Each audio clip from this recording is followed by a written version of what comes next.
back. They need to move in. But as they move in, there are going to be so many people just waiting in ambush to take them down. This team here, though. Oh, my word. He's dead. He's still alive. He's on the other side of those rocks. He will have to eventually move to them. But you can see Interroga wants this kill. They said they're aggressive. They said they like to make these plays, but do they know exactly where he is? He's dead now. Someone else found him. He did. Okay, this C9. Yeah, no, you can see it falling back. This is just back and forth. This is instant action, covering fire coming through. Cloud9 getting the kills in. Some of the Noble guys are going down, but the other side of Noble is still alive. Two of them in a great position, slow side of the circle. Solid FPS here for Cloud9 in a better position too. In the circle, good cover. Limited vision, sadly, towards the north side, but south he's got the perfect push down spot.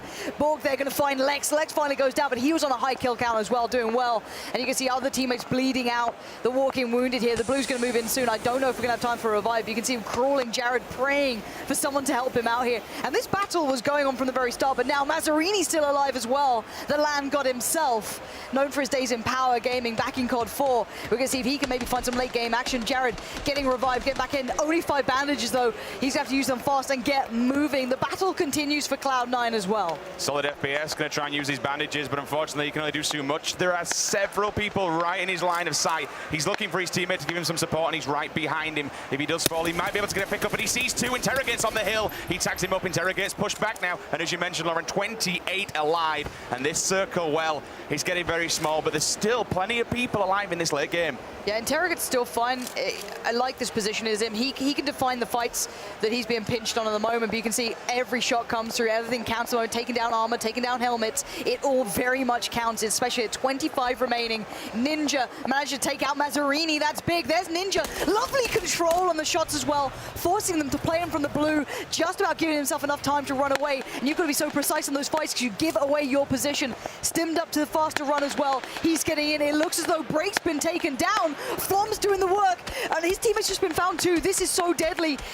Mazzarini's teammate from the grave essentially is still trying to make this costly for the Luminosity guys. Mazzarini did finally go down outside of the blue zone, and the blue zone is claiming victims here. Borg takes down NPR as well. Mithrain, oh, he's going to take down Strat. We'll see One Shot Girl also following that. This is where everything starts to get well. We're moving into the top 10. Chipsy will die. We saw Ninja walking away from him. He says, look, go mate, I am completely out of this one. And now they're all starting to get kind of lined up. 2 players, though, they're about to meet one another. If they look to the left, if Solid and Chappie turn around, they do have the hill, though. They have the height advantage, so neither players will be seeing one another. But now, turning up to the fight, a lot later on, we saw Sweater and his teammate. They would have sat him and Borg, but Borg has been getting a lot of kills. Borg, remember, is the replacement. Borg is the guy that was drafted in. He's the stand-in. Yeah, great movement as well, going from cover piece to cover piece, not allowing free shots to come in without having to trade out. But he might get into a fight with either Noble or the other Cloud9 guys. You can see generally good players with the right approach will play to a certain aspect. They play the slower side of the circle. They play to the terrain outsider. This is the guy, this is my guy that I'm going to tip to be a very interesting factor down the line. His teammate's already gone, but he's playing the long game. He's playing the long con. Sweater might be in for some action pretty soon. I don't know if they're aware. Just off towards their northeast are plenty of teammates. They could be walking into a pinch here. They are safe for now. We'll keep this one going through until we see several people that are sticking on board with Cloud9. Again, they were doing the late game thing, as we saw earlier on, just propped up in the houses, waiting for people to make a move. Interroga's over here. They're so close. The two teams are literally just off tiniest amounts. Can we just take a moment to appreciate their positioning compared to the circle? Look at this. They are above everyone. They're up in the rocks. They have a sight line, and anyone that wants to make the way in, fair enough, there are a lot of trees below them. This is the flank danger, though. This is what I was talking about with Cloud9. They can go up and still catch them off guard because they think that side is safe. Their teammate is watching it, though. The other Noble member is watching it, and here comes a quick push as well. This is Outsider finally getting to the battle. He spots out 1. He's going to see 2. He knows where they are. He's just in the circle as well. As long as the back part of your character's in, he might need to wiggle a little bit because he's going to let them all fight out. He's playing for the long con. Scoom going to find Ninja. And oh, he's been spotted. He's got to take a fight. That's some great damage, and they're splitting the attention. He's down. He gets completely destroyed. Nice work from Noble. Not just taking 1 fight on 1, but splitting the attention between 2. Now the further fights break out. Noble boys know that Cloud9 are close here. And they're still in the circle. It's giving them a wonderful ride right now. They have several people behind them. They're already tanking them up, as you mentioned earlier on.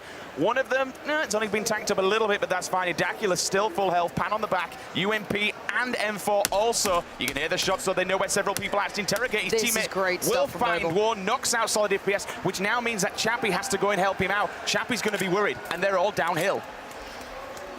You can go for the revive. You've got to hope that someone else engages against Noble because they're making a lot of noise. You've got to hope that the other Cloud9 guys get involved and help you somehow. Going to try and provide themselves. Oh, and it looks like Cloud9 are going to be fighting against themselves here. Great play from these guys, though. The circle worked well for them, but they claimed the high ground and they're playing off the back of it well. You shoot with a height advantage. Generally, every shot that lands will go to the head hitbox, but look at the Mountain Goat scaling on the right side there. And I don't know if Scoom spots it or if he just doesn't want to be involved. There's a player just running up that hill. He is ignoring them as much as possible, hoping he can get all the attention towards the guys on the rocks and he can be the shadow, playing it off the back. But Interroga is still keeping eyes very much peeled. They are the target. They are pretty much king of the hill, quite literally here, as the 8 remaining players start to show. You see the visuals coming through. Chappie's gone down. It is starting to really crunch here. They need to be very careful. He's watching every single angle, and I'm loving this cover that they give. 2 players will try and make their way up, but unfortunately, Borg knocks him out. He takes him down with a headshot. They do have this cover, though, from these rocks, kind of like a bunker system. He can't get it up, but look at C9. They know that he's getting him up. From Borg. Here's the aggression. Quick push. They're going to go for it. Oh, there's still a headshot angle. Borg played that so well, playing the timing perfectly, gets the position, claims the high ground. Now he can rain down fire on the remaining players. This is what it comes down to. Cloud9 just working in. Oh, what? Sweater goes down. That's a big shot with the SKS coming through. And the blue, it's not going to favor them. They don't have helmets either. Oh my God, they're pretty exposed here. This could still go the other way.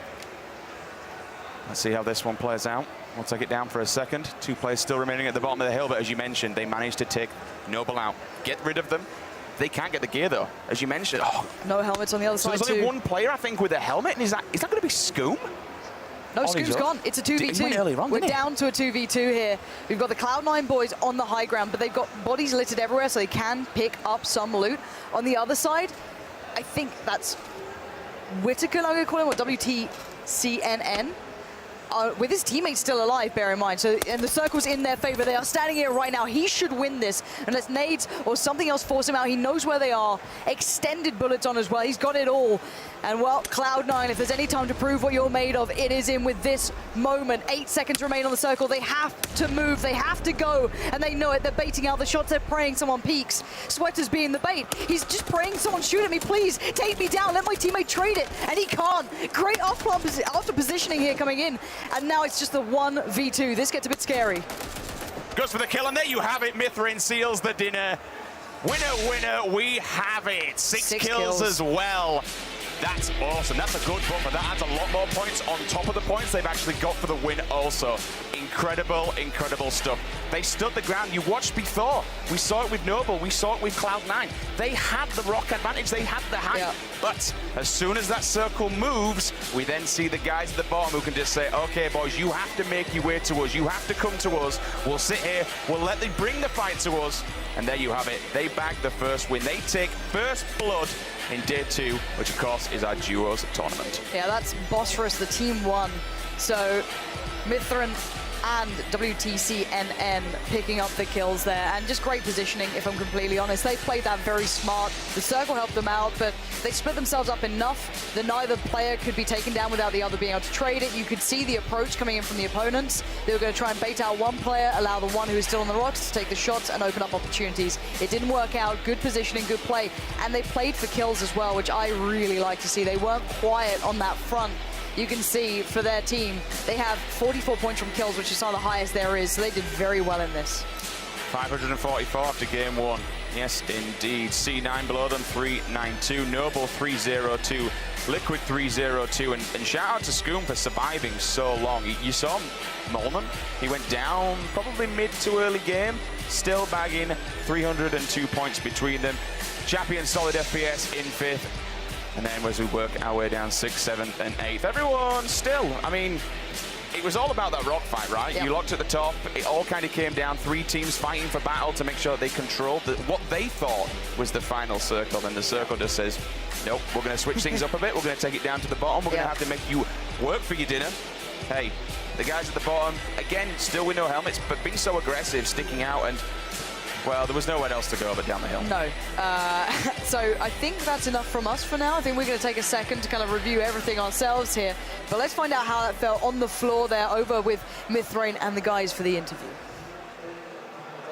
Yes, I am here with Mithrain and WTC from Team Bosphorus, all the way from Turkey. How are you guys feeling? I'm so happy. I'm so happy to win the first game.